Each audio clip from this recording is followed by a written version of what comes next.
हर्षवर्धन भाऊंचे आणि आमचे 6 दशकाचे कौटुंबिक संबंध आहेत आणि जेव्हा ते भारतीय जनता पक्षात होते तेव्हाही आमचे कौटुंबिक संबंध हे दोन्ही बाजूनी दोन्ही कुटुंबांनी म्हणजे पाटील आणि पवार कुटुंबांनी 10 वर्ष आम्ही ते जपलेले आहेत।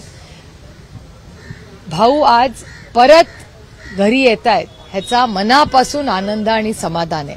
काँग्रेसमध्येही होते तेव्हा आम्ही एकत्र अनेक वर्ष अतिशय प्रेमाने विश्वासाच्या नात्याने काम केलेलं आहे।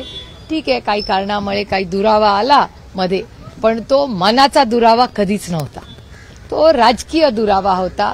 कौटुंबिक संबंध आमचे तुम्ही मागच्याच आठवड्यातलं माझं स्टेटमेंट काढा किंवा माझ्या इलेक्शन मधलंही काढा, हर्षवर्धन भाऊ आणि त्यांच्या कुटुंबाबद्दल माझ्या मनात मी जेव्हापासून जन्माला आले तेव्हा प्रेम आणि आदर कालही होता, आजही आहे आणि उद्या